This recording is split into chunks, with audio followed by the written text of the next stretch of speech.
Bom, o Luciano é especialista em dar alguns desafios que colocam a gente em umas enrascadas, né? Porque quando ele falou assim, vocês podem falar o que vocês quiserem, é, todo mundo aqui é pastor, pregador, então não tem segredos aqui entre nós, né? Então, quando você recebe o convite assim, você diz, só pegar aquele sermão 33 que eu tenho, lá ninguém ouviu ainda, mas aí ele colocou um monte de detalhe, né? Orem. Bom, agora não dá para usar o 33, né? Mas foi interessante que, mais ou menos naqueles mesmos dias, uma coisa que eu sou abençoado é sono. Raramente na vida eu perdi o sono, seja por preocupação, problema, estresse ou coisa desse tipo. E raramente eu acordo de noite, né? Então, o meu tempo de orar e ler a Bíblia é outra hora durante o dia, mas não sou da turma da manhã, eu sou da turma da noite, né? Mas algumas semanas atrás, eu acordei, né, no meio da noite, aí não tava, a cabeça vai lembrando de um monte de coisa e tal, falei, não adianta ficar na cama pensando.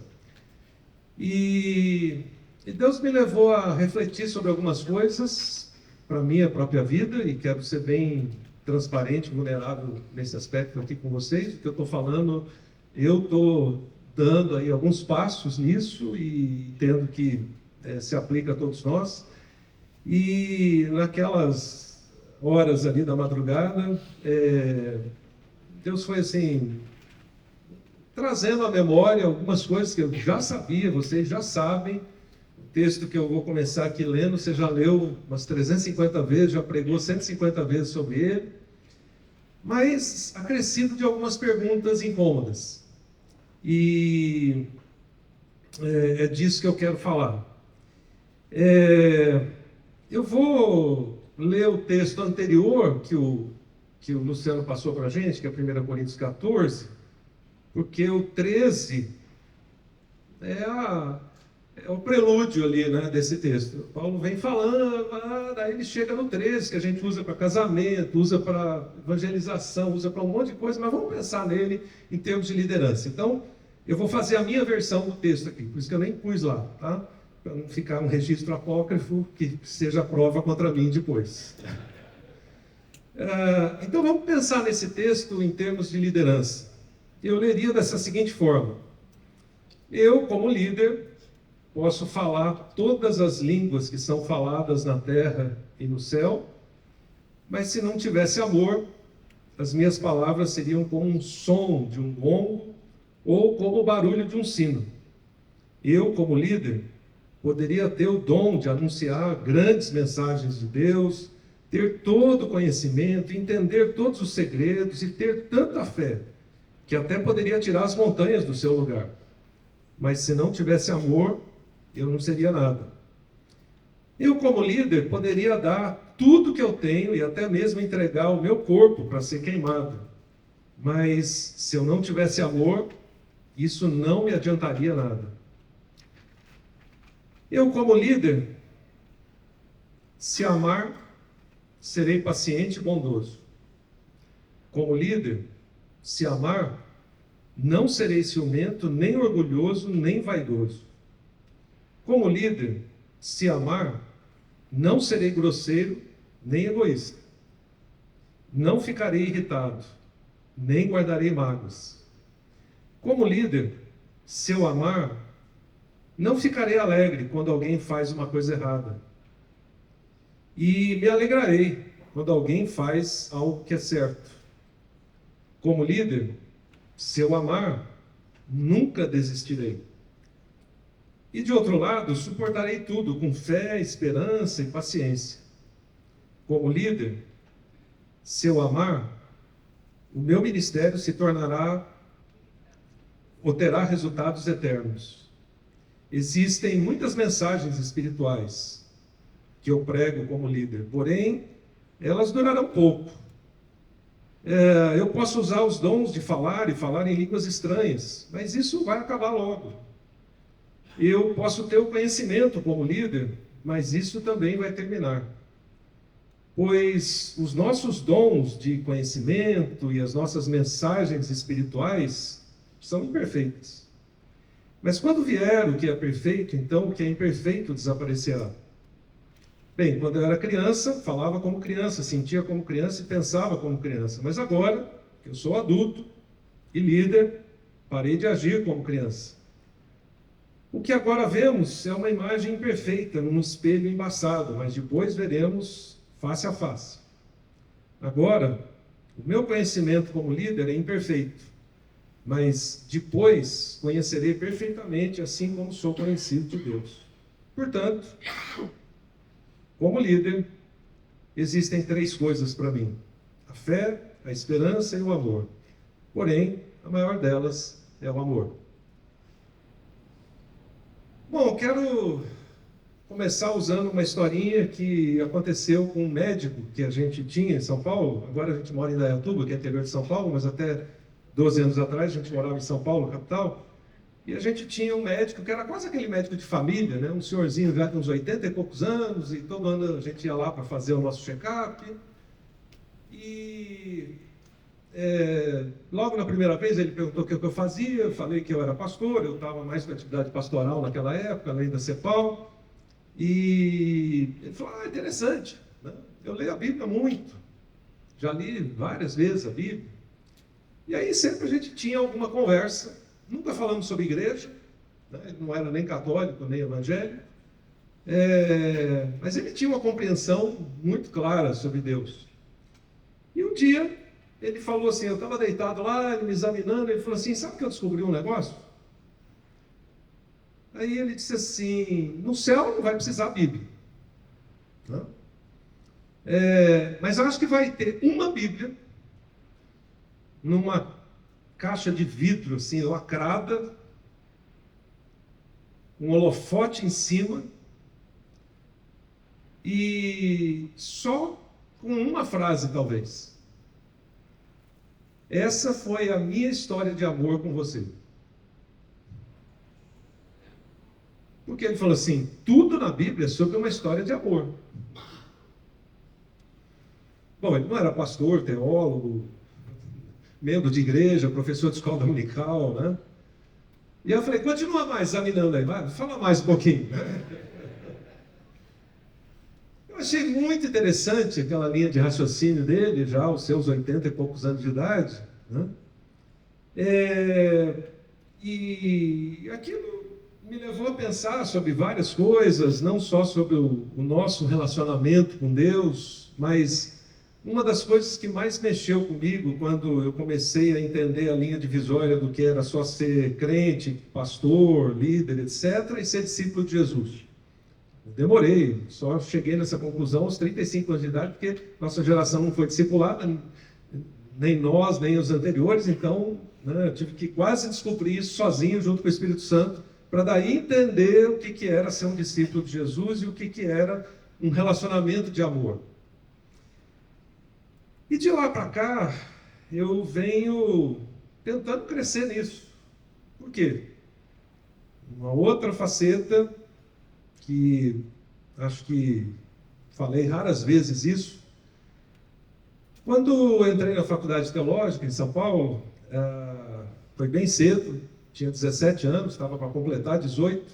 A gente fazia um teste psicológico. A minha geração toda conheceu um homem chamado Dr. Paternostro, que era o psicólogo cristão que fazia esse teste com a gente, né? E no meu teste ele destacou assim, José, você é muito bom nisso, você já está na igreja desde a barriga da sua mãe, você já é líder, falta amor. Aquilo foi assim, como assim? Eu estou, né?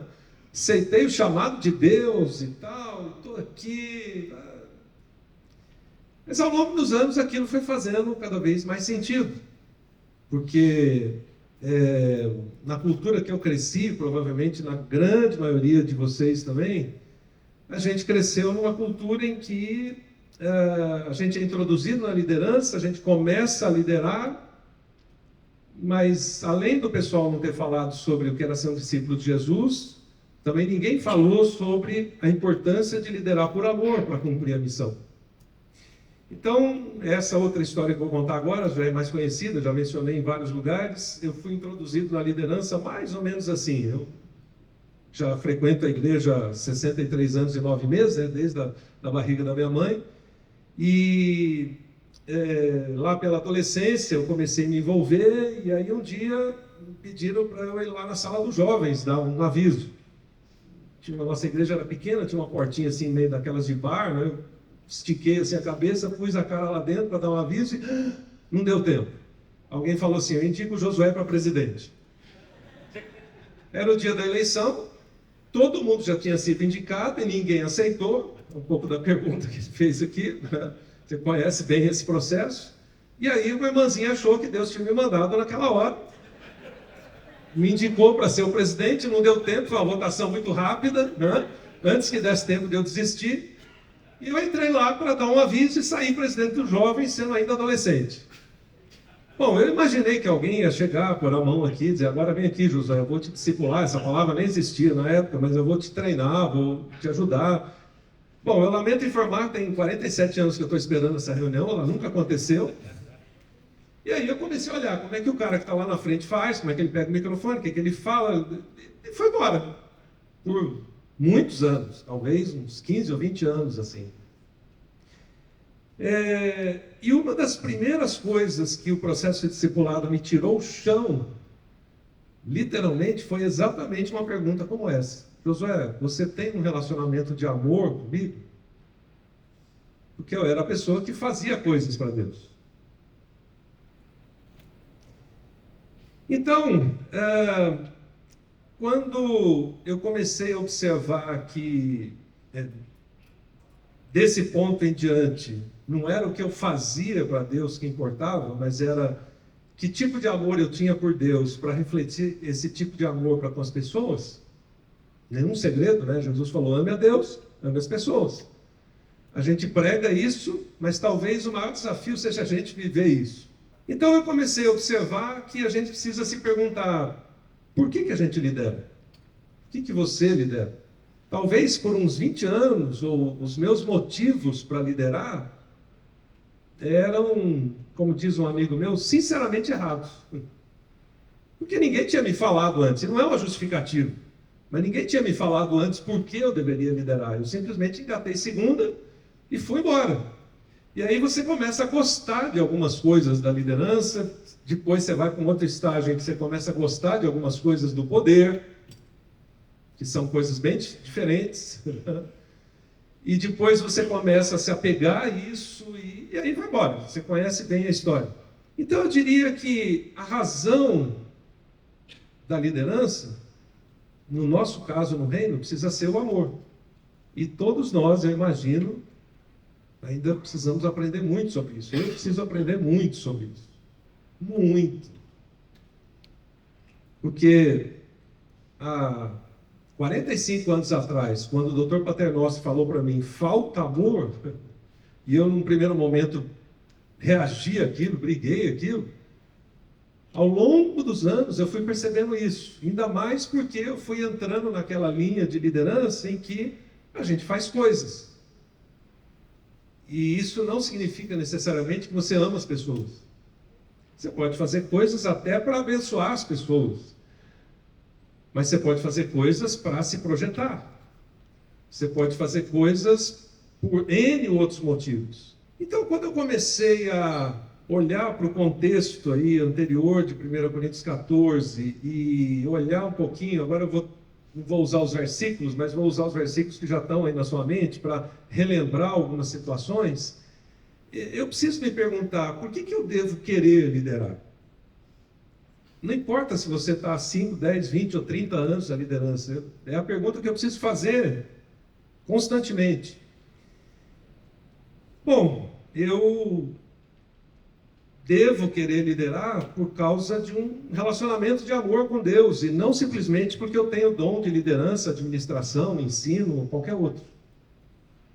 Em muitos momentos da minha vida eu liderei porque eu descobri meus dons bem cedo. Então, Alguém falou para mim lá na igreja, um pastor falou para mim, você não pode enterrar seus dons, você tem que usar seus dons. Então eu vou usar meus dons. Eu vou liderar, eu vou administrar, eu vou ensinar, eu vou... Mas eu lamento informar que em muitos momentos eu não fiz isso por amor. Eu fiz porque alguém falou que eu tinha que fazer, eu gostava desse negócio, eu tenho o dom, é fácil para mim fazer, então vamos embora. Eu até abençoei as pessoas, né? Aquelas coisas loucas. Mas eu tenho que admitir que em muitos momentos não foi por amor. Por que eu devo liderar? Porque Deus me amou primeiro, desde Adão. O amor veio primeiro, os dons vieram depois. Ele criou o paraíso por causa do amor à criação e não porque o homem precisava de algo para administrar. E aí eu comecei a pensar nisso, eu falei assim, Deus não criou a igreja, os cargos, porque ele tinha que dar entretenimento para mim, porque eu tenho o dom de administração e liderança. Mas porque ele me amou primeiro. Só isso. E se eu não fizer nada, ele continua me amando. De outro lado, quando a gente olha, por exemplo, para a história bíblica, né, desde Adão e depois, por exemplo, Noé, Deus chamou Noé para salvar a humanidade por causa do amor dele pela criação. E não porque Noé precisasse ser um empreendedor de sucesso na época dele. Olha só o cara, construiu uma arca, né? Salvou o mundo, vai ser capa da revista Time. Não. Foi por causa do amor dele para a humanidade. Eu não vou deixar a minha criação se perder, né? Muitos vão morrer, mas esse cara aqui que me ama, entendeu meu amor, ele vai passar anos e anos sendo escrachado. Construindo uma arca, nem está chovendo. Mas ele passou a fazer isso por amor, ele entendeu. Deus ama as pessoas, então isso aqui vai ser um jeito de salvá-las. E vai demorar bastante tempo para construir, porque talvez ainda convença alguns a mudar de opinião. Simplesmente amor. Se a gente olhar para Abraão, Deus chamou Abraão para construir um povo, né, só seu, por amor a esse povo. Não porque ele queria que Abraão fosse um fazendeiro de sucesso, e agora, né, o prêmio para você, que foi um excelente fazendeiro, vai ser o pai dessa nação. Foi por amor. E o que falar de Moisés? Deus chamou Moisés para salvar o povo da escravidão por amor a esse povo escolhido. Quando o pessoal ora, Deus, nós vamos morrer aqui no Egito. José, né, salvou a gente lá atrás, mas agora, quem é que vai tirar a gente daqui? Então, por amor, e não para que Moisés se tornasse um libertador de uma nação, um cara estadista, não foi por causa disso. E perceba que é interessante, isso foi me chamando a atenção, cada um tinha uma função diferente, um era fazendeiro, o outro era estadista, enfim, cada um tinha um aspecto diferente. Se a gente olhar para José do Egito, Deus chamou José para servir não só a nação escolhida, mas acabou abençoando a outra nação, duas nações ao mesmo tempo, por amor. E não para que ele fosse um grande estadista. Ele serviu por amor por causa do aprendizado das suas feridas. E não porque ele almejasse o poder. Ele não estava lá na prisão pensando assim, qual o plano que eu faço para sair daqui e ser governador dessa nação. Quando ele faz a leitura do que Deus estava fazendo, do que tinha falado com ele antes, aos 17 anos de idade, ele entende, é por amor. E quando os irmãos dele o reconhecem, né, anos depois, ele diz, Deus me mandou primeiro. Ele entendeu a essência, né, da liderança. O que dizer de Esther? Deus chamou Esther para colocar o seu pescoço a prêmio por amor ao povo que pereceria, mesmo sendo a segunda esposa do rei por intrigas palacianas, e não porque ela precisasse ser a mulher mais poderosa do mundo. Não dá para subir na cabeça um negócio desse, uma hora dessa? Consegui tirar minha concorrente, agora eu sou a rainha, e agora eu vou ser a mulher mais poderosa do mundo. Não, ela fez o que fez por amor. O que dizer de Neemias? Deus chamou Neemias para salvar o povo escolhido. que havia errado e foi castigado, mas não seria eliminado, e ele abriu mão de uma função no palácio para reconstruir o moral de uma nação e não apenas se tornar o salvador da pátria ou o candidato a prefeito da nova cidade que agora estava sendo soerguida. Foi por amor. Tanto que Neemias 1, né, quando ele ouve a notícia, ele senta, chora, jejua, ora, ali ele entende o amor de Deus e aquilo que ele precisava fazer por causa desse amor que o constrange. Que dizer de Isaías? Deus chamou Isaías por amor a um povo que havia perdido o rumo e precisava voltar a entender a sua santidade. E não para que ele fosse o pregador mais famoso da época, com muitos livros publicados, palestras de encorajamento, 5 milhões de seguidores no Instagram. Foi por amor. Bom, Deus deu Jesus. É o que a gente prega, né? A essência. Deus deu Jesus por amor à humanidade perdida. Ele nos amou primeiro. Não foi porque o imperador romano não estivesse liderando bem o mundo e era preciso um novo rei. Deus deu uma olhada, não, esse imperador não está bom, vou mandar meu filho para assumir o Império Romano, os países já estão todos dominados, é só ir para Roma, sentar lá. Não foi por causa de uma má liderança, foi porque tinha um contexto de amor muito mais profundo. E Jesus veio com um padrão de liderança servil que refletia exatamente o amor.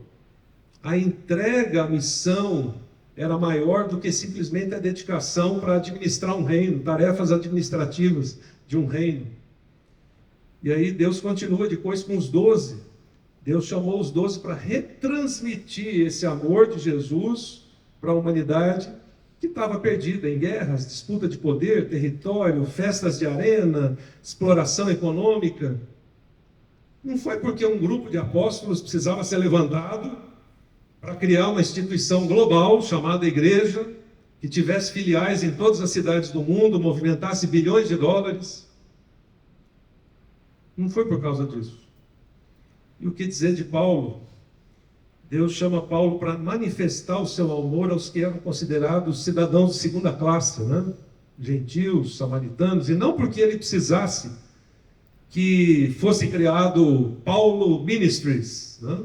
Que fosse para todo mundo, tivesse uma estrutura global com milhões de dólares de arrecadação, se tornasse o maior escritor gospel da época, best-seller global. Por causa do amor de Deus a Saulo, ele saiu do estágio de criminoso radical e religioso obcecado para o estágio de prisioneiro e depois para o estágio de escravo do evangelho e pastor de pastores. Coisas loucas. Então, o amor em Adão, em Abraão, em José, Moisés, Esther, Neemias, Isaías, outros profetas, e todos que eu mencionei, Jesus, os 12, foi mostrado como forma de multiplicação do amor de Deus para as nações, e a razão principal, porque alguns líderes fizeram o que eles fizeram. Se a gente começa a olhar a essência da vida desses homens e mulheres, ninguém estava disputando espaço, poder, influência, quantidade de seguidores. Eles fizeram por amor. E aqueles que perderam o senso de amor, perderam também o senso de missão. Deixaram de servir a Deus primeiro, em seu propósito de amar, e depois deixaram de servir as pessoas para se tornarem líderes de uma missão menor. Sendo administradores de um negócio, gestores de uma igreja ou denominação, políticos obcecados pelo poder, empresários e executivos que desejam construir um império, ou fazendeiros que ficam contando suas cabeças de gado ou hectares plantados. O Ari Veloso me contou uma história uma vez do homem que vendeu o terreno para onde é a Igreja Batista do Morumbi, hoje em São Paulo. Era um dos homens mais ricos de São Paulo, e aos seus 80 e poucos anos, de vez em quando o Ari ia lá tomar um café com ele. E o Ari perguntava, então, o que o senhor faz assim nas horas vagas que o senhor tem? Ele disse, pastor, tem um negócio que eu amo. E aí ele foi lá no cofre, abriu o cofre, pegou uma pilha de escrituras, de 200 imóveis que ele tinha em São Paulo, e ele falou assim, eu fico olhando cada um, lendo cada escritura, quantos metros quadrados, quanto vale o imóvel. Mas eu fico pensando que alguns líderes cristãos, ao longo do tempo, por terem perdido esse senso de amor, fazem o mesmo. Eu entrei na sala de um pastor de uma grande rede de igrejas um tempo atrás e ele tinha um painel na parede, atualizado diariamente, né? Quanto isso, quanto aquilo. Eu não estou dizendo que não precisamos medir, eu sou de administração, de planejamento, mas eu percebi assim, isso aqui é mais importante do que os números que essas pessoas representam. Pode ser número de igreja, de célula, de livro vendido, o que for. Qual a diferença daquele homem que contava as escrituras? Parece que Deus até permite que a gente construa estruturas para manifestar esse amor e para multiplicar isso, mas Ele permite que os próprios homens destruam essas estruturas construídas quando elas param de manifestar o amor.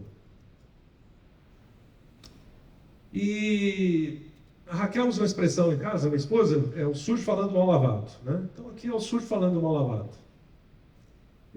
Uma das coisas que me incomodava bastante, principalmente nas 2 primeiras etapas de ministério, quando eu estava liderando, sem a compreensão dessa perspectiva de que a gente lidera por amor, é que quando eu saí daquelas 2 organizações, algum tempo depois, elas tiveram grandes crises e tudo que a gente tinha construído parece que foi para o ralo.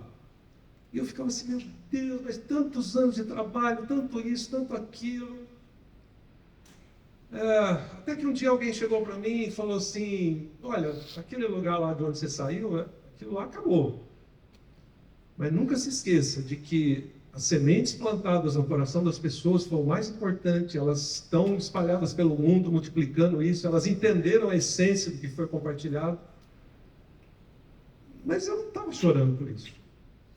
Estava chorando porque aquela estrutura se perdeu, milhares de reais foram perdidos, e influência foi perdida. E aí eu tive que me questionar, por que eu estou chorando? Ou pelo que eu estou chorando? Ao invés de olhar o que Deus fez na vida das pessoas, eu estou olhando o que eu fiz na estrutura da organização. Então parece que, como para Deus isso não é problema, para a gente Deus permite que a gente construa estruturas e Deus permite que a gente destrua essas estruturas quando elas não estão refletindo esse amor. Pode ser a sua igreja com 50 membros, pode ser uma rede de igrejas com milhares de igrejas pelo Brasil, pode ser uma denominação, pode ser o que for. Então, uma conclusão preliminar aqui que eu chego é que qualquer organização está em risco quando algumas dessas coisas acontecem, quando a fama ultrapassa o propósito de amar. A gente sempre começa pequeno, né? E aí Deus vai abençoando, a gente vai crescendo, a igreja vai crescendo, a denominação vai crescendo, a organização vai crescendo, etc. E aí você começa assim, né? Nossa, eu sou bom mesmo, né? Se não fosse eu aqui, começou a ruim. Porque você esqueceu o propósito de amar. Ou, quando a fórmula que você criou, deu inteligência para você criar uma fórmula, um método, uma metodologia, um material. E aí, quando a fórmula se torna mais importante que a expressão de amor, começou a descer, o carro começou a descer a ladeira. Eu lembro que eu conheci um pastor de uma determinada denominação que tinha lá criado um material, e eu falei, cara, um material muito bom isso aqui, se você aperfeiçoar mais aqui, nisso vai poder alcançar muita gente, né? Aí, anos depois, encontrei com ele, a conversa já foi diferente. A primeira vez foi assim, você vai dar uma olhadinha para ver se está bom, não sei o quê. Anos depois foi assim, este é o melhor material que a igreja brasileira poderia ter. Todas as igrejas deveriam adotar isso. Deus te abençoe, irmão. Percebe como a gente se ilude? De outro lado, quando o foco ou no resultado ou na excelência se tornam mais fortes que a multiplicação do amor, estamos descendo a ladeira. Uns 2 ou 3 anos atrás, eu estava nos Estados Unidos, eu pedi para conversar com um pastor de uma igreja bem grande, que tinha assumido o lugar de um outro pastor que tinha saído por causa de alguns problemas. E eu falei assim, então, como é que está agora? E ele falou assim, Josué, nós estamos tentando diminuir a excelência. Como assim diminuir a excelência? A gente sempre fala o contrário, vamos levar a barra, vamos, não? Ele falou, essa igreja cresceu tanto ao longo dos anos e colocou a excelência como um padrão, e realmente foi muito bom durante muitos anos, mas depois a excelência tomou o lugar do amor. E as pessoas, os voluntários, os líderes faziam o que faziam, não por causa do amor às pessoas, mas porque elas seriam cobradas se não fosse excelente naquele nível estabelecido. Então ele falou assim, quando a gente fala a palavra excelência aqui, todo mundo arrepia. Nós estamos tentando colocar o amor acima de tudo agora. Bom, e aí, a essa altura, que coisas loucas confundem as sábias, para vocês entenderem o que eu estou tentando dizer sobre liderar por amor. É aí que o construtor de uma arca se torna o salvador do mundo. Você pode imaginar um negócio desse? Ou um fazendeiro desconhecido se torna o pai de uma nação. Ou um jovem escravo e prisioneiro como Moisés se torna o governador da nação mais importante da terra para salvar milhões de pessoas da fome e da escravidão. Um assassino e fugitivo como Moisés se torna o libertador de uma nação de 2,5 milhões de pessoas contra o império mais poderoso da terra. Um jovem franzino e pastor de ovelhas se torna um dos reis mais importantes de Israel. E mesmo depois de pecar e se reconciliar com Deus, mesmo sendo adúltero e assassino, se torna um homem segundo o coração de Deus.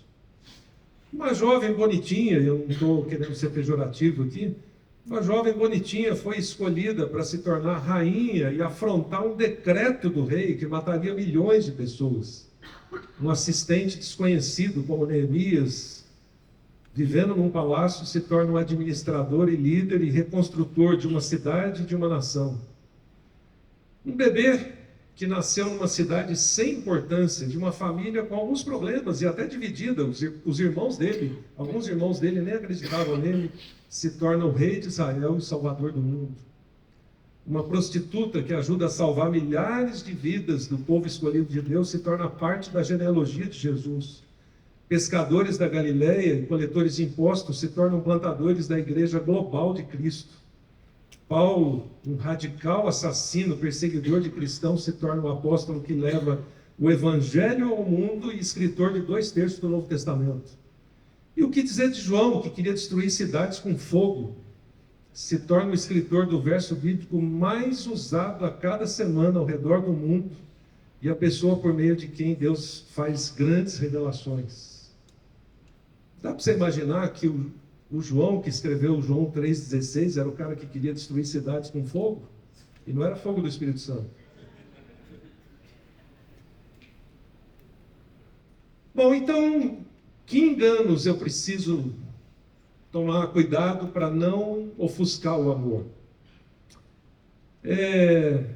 Esse é um engano que, lá na adolescência, muitos pastores me falaram: Josué, você precisa assumir esse cargo, porque ele precisa ser preenchido. Essa organização da nossa igreja não pode parar. A gente já perdeu o objetivo há muito tempo, mas a gente tem que manter isso aqui. Então você precisa assumir, senão milhares de pessoas vão para o inferno.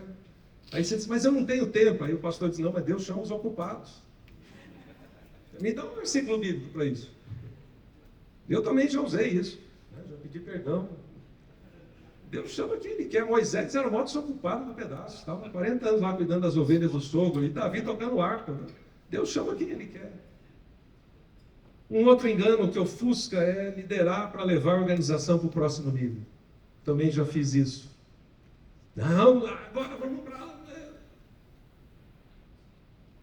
Mas por que você quer levar a organização para o próximo nível? Porque você ama as pessoas, você quer abençoar mais pessoas, ou porque você quer ser o cara que vai mostrar grandes estatísticas? Ou liderar para criar algo inovador e referencial? Em muitos momentos da minha vida, quando eu comecei ainda mais jovem, olhar, fulano criou tal coisa, o que eu vou criar para ser mais famoso que eles? Afinal de contas, eu não posso ficar para trás. Ou liderar para ser conhecido e ter seguidores e ser um escritor. Eu nunca imaginei ser escritor. pessoal começava a perguntar, como é que você faz isso? Eu acho que eu vou registrar umas ideias aqui. Daí minha esposa falou, eu acho que você leva a gente para o negócio, começa a escrever. Aí, você faz o primeiro livro assim, nossa, ficou tão ruim. Aí alguém diz, não, ficou bom, que bom, né? Aí você já vira a chave. Eu acho que eu... Aí você faz o segundo, você diz, nossa, logo, logo eu vou ser best-seller. Aí você vai perdendo a razão pela qual Deus te agraciou com algo que você pode fazer para abençoar a vida das pessoas. Eu posso querer liderar para ser referência e as pessoas imitarem a mim ou a minha igreja. Não sei se todo mundo passou por isso aqui, mas eu pertenci, ainda pertenço hoje, pertenci a 2 igrejas e pertenço hoje a uma outra igreja, e as 3 sempre foram referência.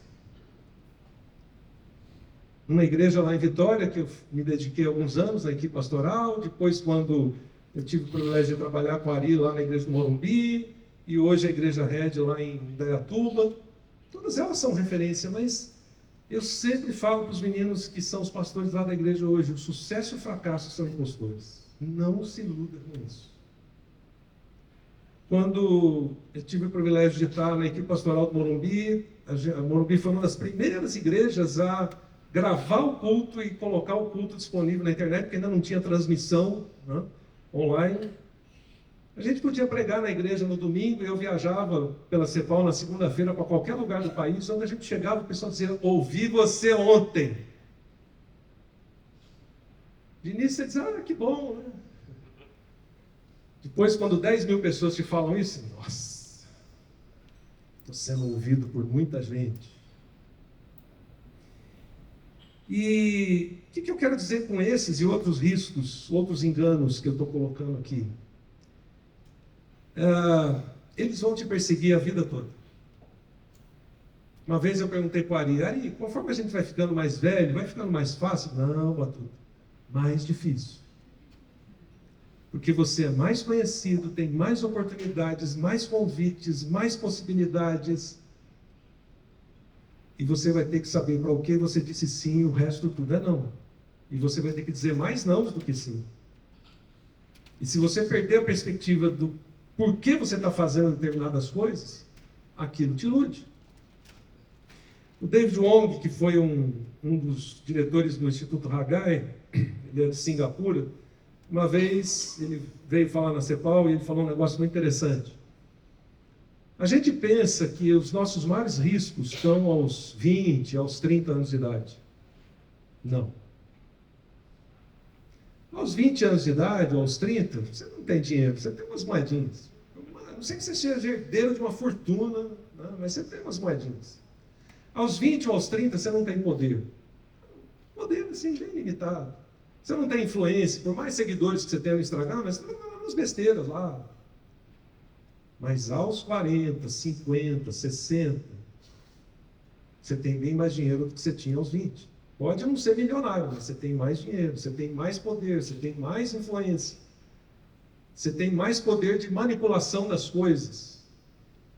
E é aí que estão os maiores riscos, de a gente se deixar ofuscar na liderança e perder o amor pela essência a qual nós fomos chamados.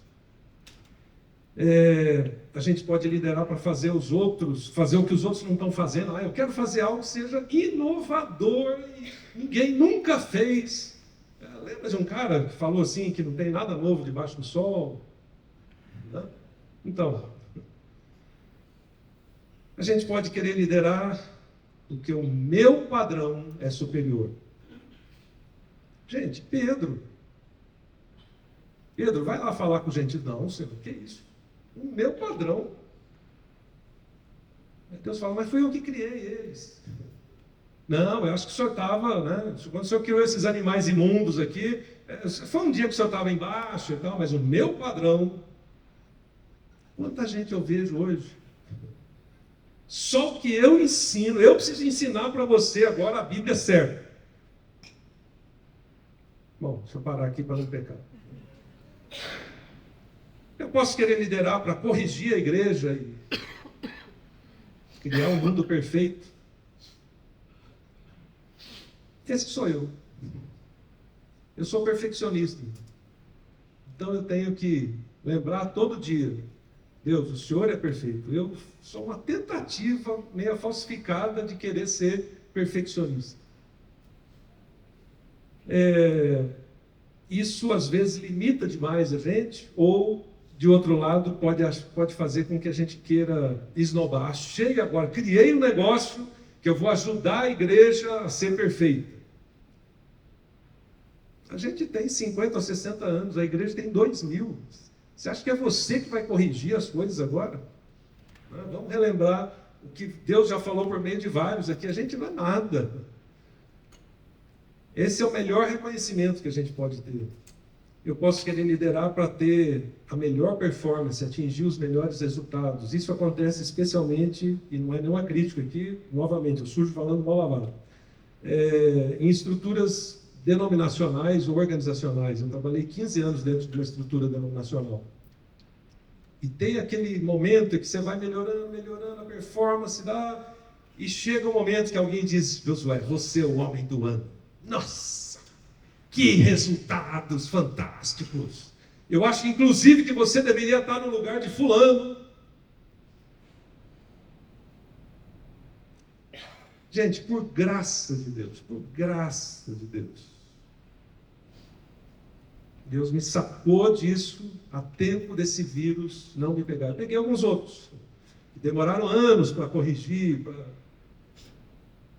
mas você vai crescendo dentro disso. O diabo vai trazendo isso para a sua mente, para o seu coração. Acontece numa igreja, como eu falei, eu participo ainda de 3 grandes igrejas que foram, que uma tinha 2.000, a outra tinha 6.000, e agora tem 4.000, tem vários pastores. Aí quando você prega, vem aquele meia dúzia de irmãos e diz: pastor, o senhor é meu pregador preferido, eu acho que o senhor devia pregar mais.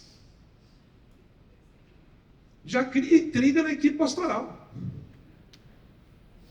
Você não precisa falar nada, você só chega lá, dá aquela olhada, aquele sermão fulano foi fraquinho, não, o meu é bem melhor do que esse. Pronto, está criada a confusão. Você pode querer liderar para receber um prêmio, um reconhecimento. Como eu disse, eu nunca imaginei ser escritor. Por graça de Deus, escrevendo, aí um dia alguém me liga e diz: você ganhou um prêmio aqui da Associação de Editores Cristãos, melhor livro de liderança. Sério? Nossa, mas eu nunca imaginei escrever para ganhar prêmio. Aí você ganha o primeiro. Você diz: será que o ano que vem eu vou estar na lista? Pronto, já contaminou. Eu lembro de uma viagem que eu fiz com a Raquel. Eu estava com o diretor da Cepal, a gente estava abrindo várias equipes espalhadas pelo mundo, e um dia a gente tinha uma viagem para fazer, acho que era para a Espanha, para visitar alguns missionários e tal, mas sabe aquela semana de você estar cansado, assim, ai Deus, ainda 10 horas no avião, lá apertado na classe econômica, tal, se tivesse um jeitinho, né, não um jeitinho brasileiro, mas se o senhor agraciasse lá. Aí eu falei assim, falei para a Raquel: vamos esperar para entrar por último, porque nós já vamos ficar 12 horas dentro do avião, né? Aí chegamos lá, entregamos o cartão de embarque. O menino olhou, pegou o rádio e falou: aqueles 2 passageiros da classe executiva chegaram. Aí eu olhei, tinha 2 caras atrás de mim, deve ser aqueles 2. Entramos.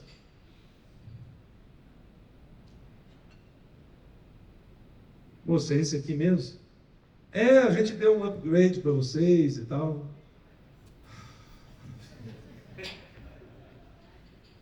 Quando a gente estava voltando, a Raquel falou assim: acho que eu vou orar para Deus dar outra vez. Eu disse: você está confundindo graça com exigência, mano. Nós não estamos cansados agora do jeito que a gente estava. Deus sabia que a gente precisava, mas é natural nosso.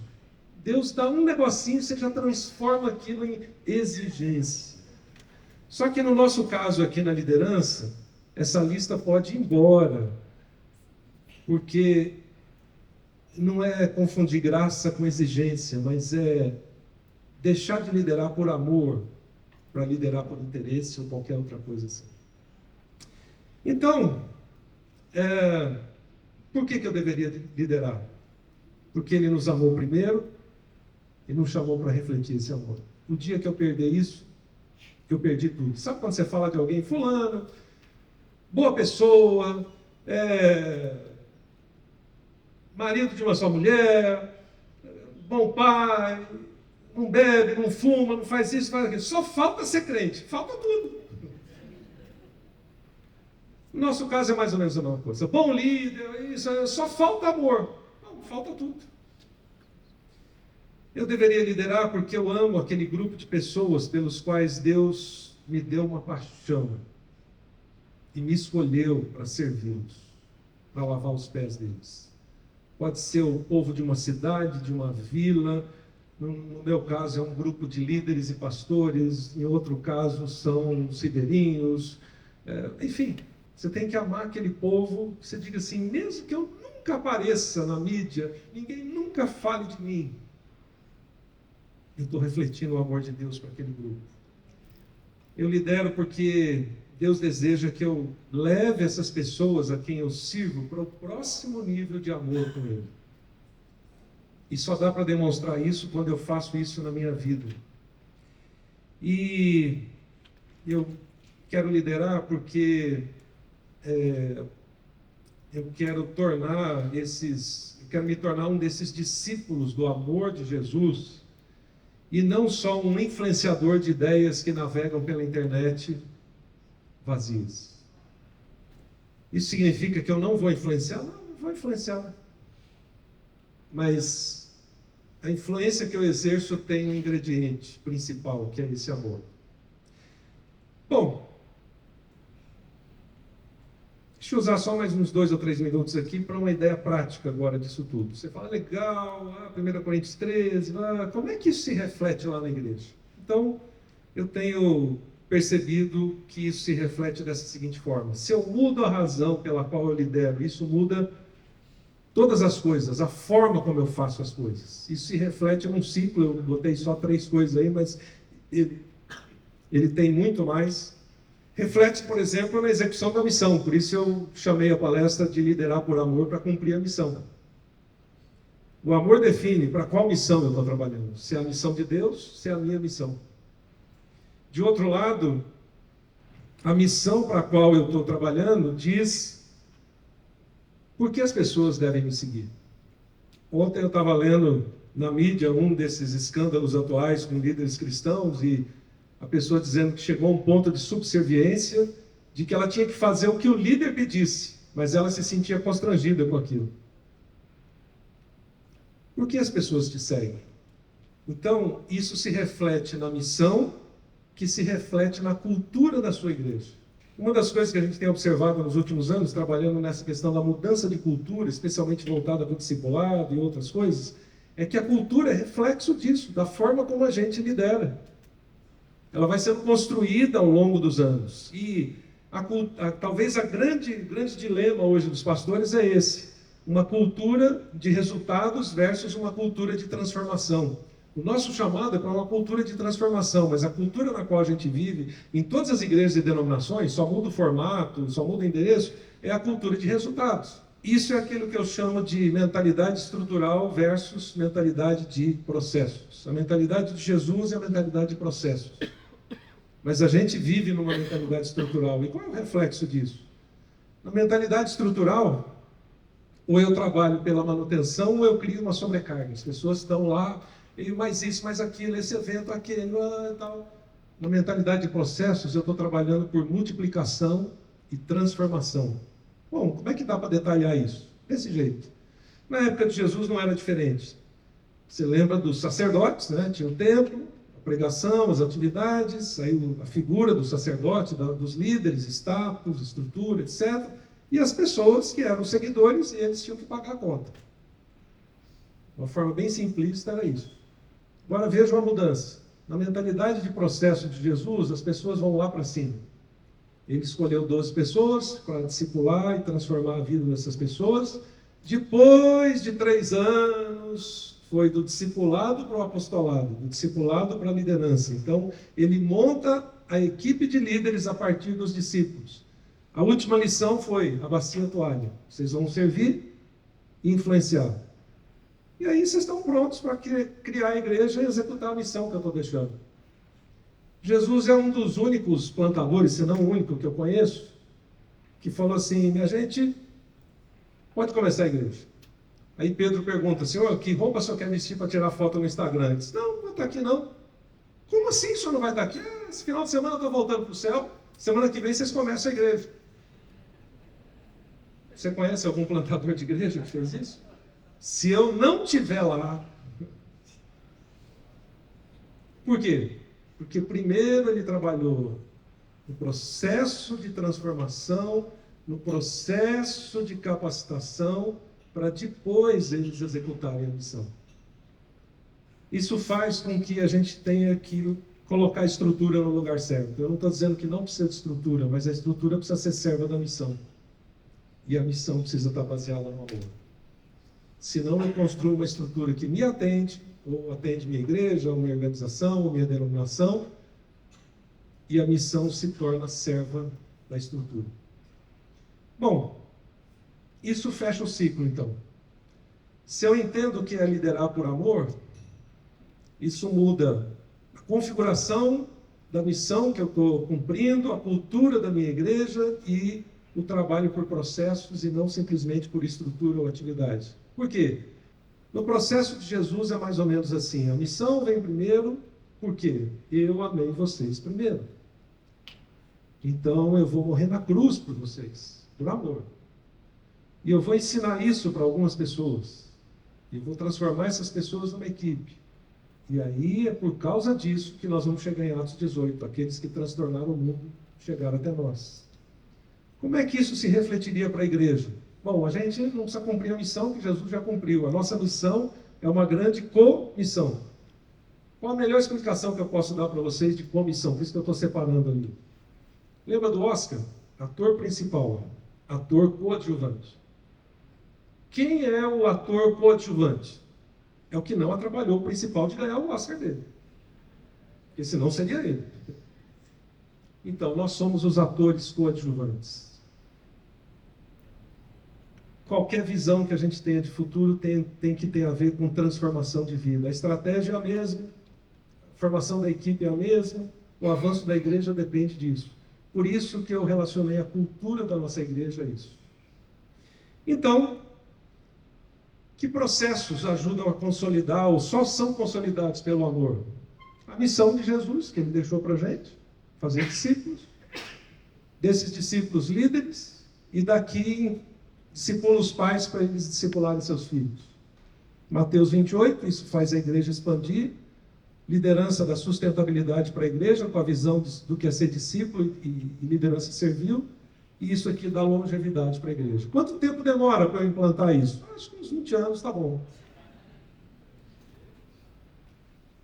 E você só vai conseguir isso e não ficar pensando para qual igreja eu vou, se você amar aquele lugar, aquele povo, aquela circunstância em que Deus te colocou. Suas perguntas vão mudar. Ao invés de perguntar o que a gente faz para a igreja crescer, a gente vai perguntar que processo a gente cria para transformar a vida das pessoas. E a gente só faz isso por amor.